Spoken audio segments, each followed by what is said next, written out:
Hello friends, welcome to arts info. मेरा नाम रीता चौधरी। आशा करती हूँ आप सभी लोग स्वस्थ होंगे, अच्छे होंगे। ऐसे ही अपना और अपने परिवार वालों का ध्यान रखें, स्वस्थ रहे, अच्छे रहे, मस्त रहे। आज का वीडियो डायलिसिस के ऊपर है। इससे पहले भी मैं डायलिसिस के ऊपर वीडियो बना चुकी हूँ, लेकिन बहुत सारे बच्चों ने डिमांड की थी कि मैडम हीमोडायलिसिस क्या होता है, इसके टाइप्स क्या होते हैं, तो वो आज मैं इस वीडियो में बताऊँगी।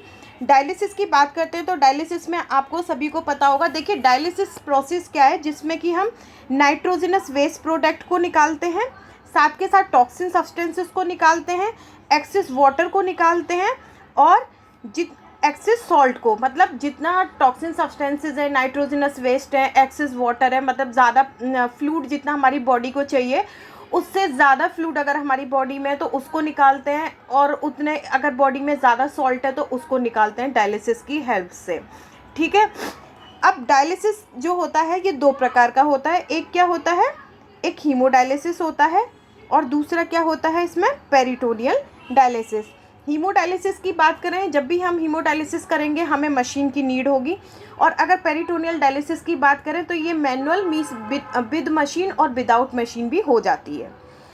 सबसे पहले अब यहाँ पर क्या है कि जब ये बात हो कि नाइट्रोजनस वेस्ट प्रोडक्ट या जो भी एक्सेस वाटर है, एक्सेस सॉल्ट है, हम अगर मशीन की हेल्प से निकालते हैं तो इसे हम क्या बोलते हैं, हीमोडायलिसिस।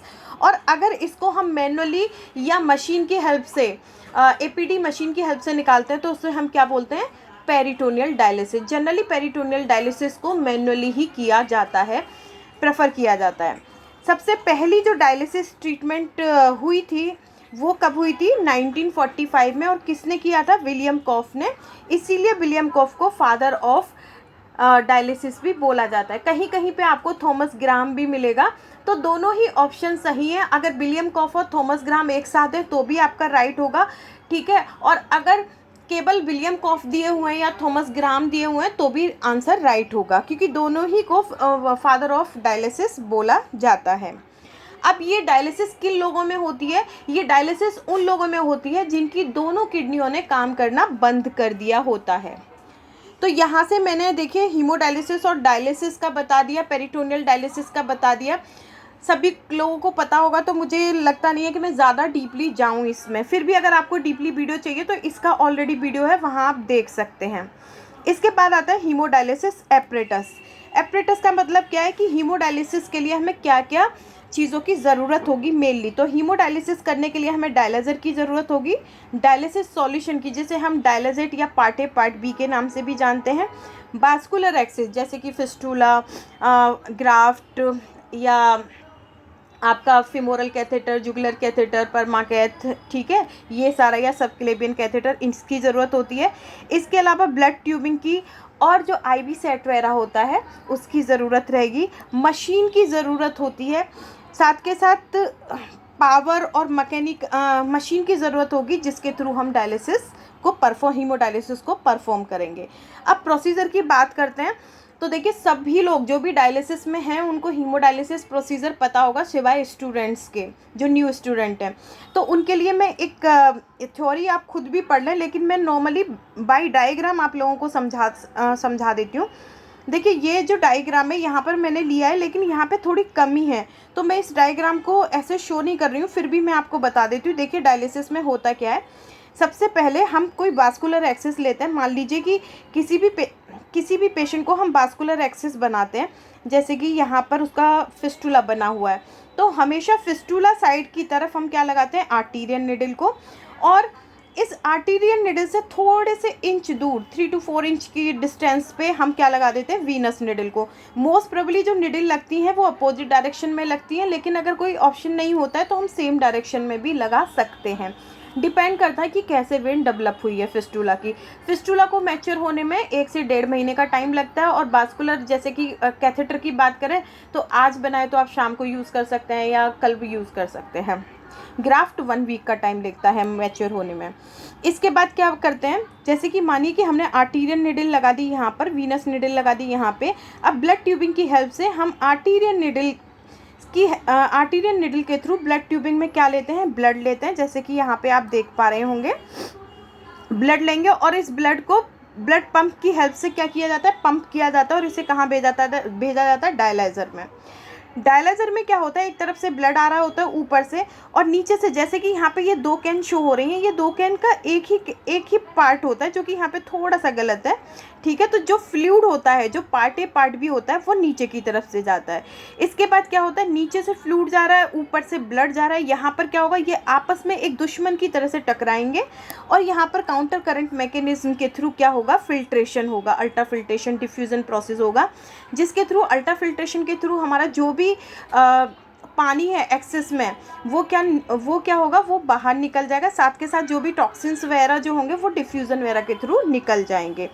इसके बाद जब ये यहाँ पे फ़िल्टर हो जाता है ब्लड, तो क्या होता है, वीनस लाइन के थ्रू ये ब्लड जो होता है ये कहाँ जाएगा, फ़िल्टर होके पेशेंट की बॉडी में चला जाता है मशीन की हेल्प से।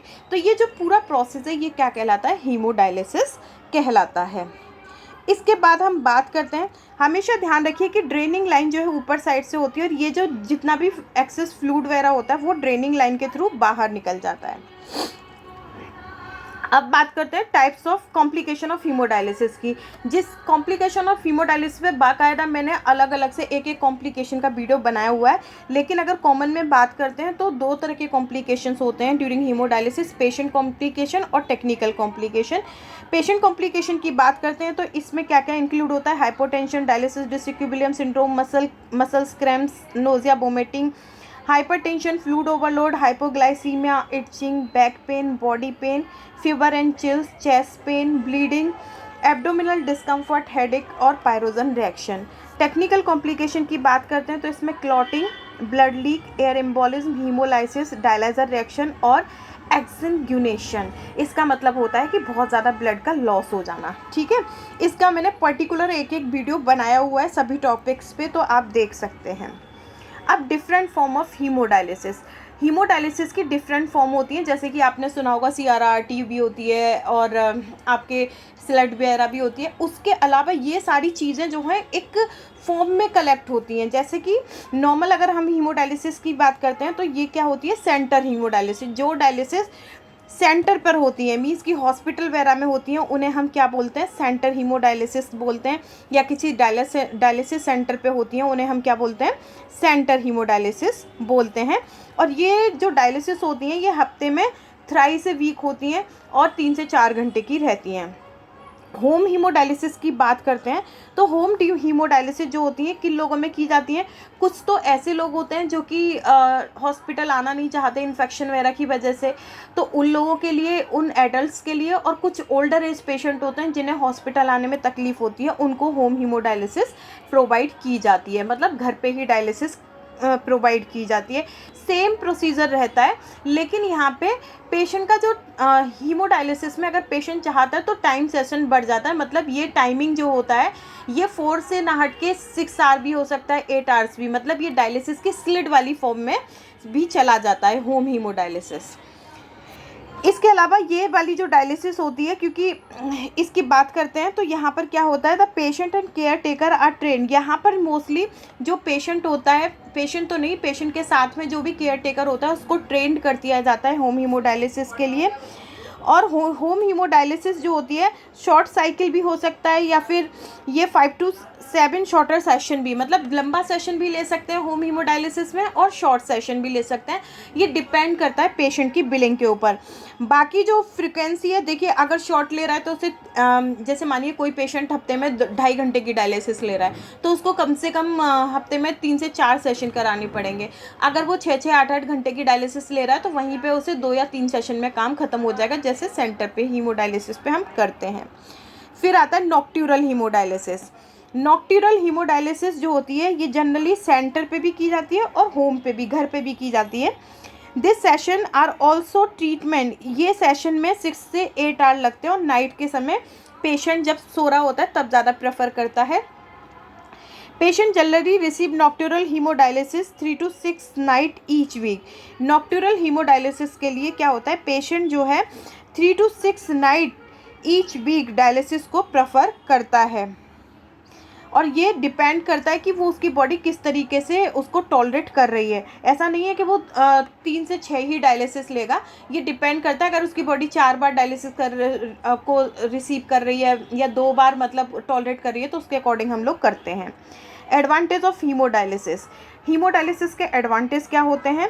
सबसे पहली बात होती है कि nurse perform treatment for the patient. ठीक है, नर्सेज परफॉर्म ट्रीटमेंट, पेशेंट जो होती है नर्सेज जो होती हैं वो परफॉर्म करती हैं पेशेंट की, मतलब नर्सेज केयर करती हैं पेशेंट की हीमोडायलिसिस में। Regular contact with other haemodialysis, अगर सेंटर पे हीमोडायलिसिस होती है तो वो पेशेंट अपने साथ के अदर पेशेंटों से भी मिलता है, जिससे कि उसका सोशली और वो मोरली काफ़ी अच्छा रहता है। Patient usually only have 3 dialysis appointment per week, rest for other day 4 days free. ठीक है, पेशेंट को हफ्ते में 3 ही बार आना है, बाकी 4 दिन वो फ्री रह सकता है। इसमें क्या है, नो इक्विपमेंट और सप्लाई को उसको घर पे रखने की ज़रूरत नहीं होती। ऐसा नहीं है कि हाँ भाई उसको डायलिसर अपने घर पे रखने की ज़रूरत है या मशीन को, वो आराम से कर सकता है। लेकिन होम हीमोडायलिसिस में ऐसा नहीं होगा। In emergency medical help is available quickly, अगर कोई भी पेशेंट हीमोडायलिसिस का इमरजेंसी में है इन सेंटर पे, तो क्या होगा कि उसको मेडिकल हेल्प जल्दी से जल्दी मिल जाती है। Hemodialysis require very little time, hemodialysis में बहुत ही कम टाइम लगता है comparison to peritoneal dialysis. Hemodialysis carry a relatively low risk of infection in individual, hemodialysis में सबसे कम इन्फेक्शन होने के चांसेस होते हैं। It require fewer surgical procedure, इसमें क्या होता है कि थोड़ा सा जब डायलिसिस स्टार्ट होगा तो स्मॉल टाइप का एक सर्जिकल प्रोसेस की नीड होती है। अब डिसएडवांटेज क्या होते हैं हीमोडायलिसिस के? डिसएडवांटेज ये होता है कि जिन लोगों को हीमोडायलिसिस चल रही होती है, अगर वो लोग कहीं ट्रैवल करना चाहते हैं तो उनके लिए थोड़ा सा मुश्किल हो जाता है, क्योंकि अदर सेंटर इतनी जल्दी हीमोडायलिसिस पेशेंट को रिसीव नहीं करता अदर सेंटर के को। साथ के साथ पेशेंट में not be able to set their own treatment schedule, patient अपने अकॉर्डिंग, अगर होम हीमोडायलिसिस है तो कोई बात नहीं है, लेकिन अगर होम हीमोडायलिसिस नहीं है तो पेशेंट अपने अकॉर्डिंग जो शेड्यूल है कि अब मुझे सुबह करानी है या मुझे मंगलवार को करानी है, बुधवार को करानी है, ऐसा नहीं कर सकता, क्योंकि हॉस्पिटल में सबके लिए सभी पेशेंटों के टाइम को देखते हुए उसको एक पर्टिकुलर टाइम और पर्टिकुलर डे दिया जाता है। फिर क्या है, परमानेंट एक्सेस रिक्वायर, जितने भी हीमोडायलिसिस के पेशेंट हैं उनको परमानेंट एक्सेस बनवाना ही पड़ता है टेम्परेरी एक्सेस के बाद में। Needle are required to access a fistula, fistula needle hemodialysis के लिए ज़रूरी होती हैं और ये निडल बहुत पेन करती हैं जब भी लगती हैं, तो ये भी एक डिसएडवांटेज में आता है। साथ के साथ अगर पेशेंट प्रॉपर तरीके से रखरखाव नहीं करता है वास्कुलर एक्सेस का, तो इन्फेक्शन लगने के भी चांसेस रहते हैं। Strict renal diet and fluid restriction are required, hemodialysis वाले पेशेंट को डाइट के ऊपर और जो फ्लूइड है उसके ऊपर रिस्ट्रिक्शन बहुत ज़रूरी होता है, वो ज़्यादा खा पी नहीं सकता है। सम पेशेंट एक्सपीरियंस डिस्कम्फर्ट, कुछ पेशेंट ड्यूरिंग हीमोडायलिसिस बहुत ज़्यादा डिस्कम्फर्ट फील करते हैं, जैसे कि मोस्टली पेशेंट को nausea, vomiting, headache, muscles cramps, tiredness और वीकनेस फील होती है।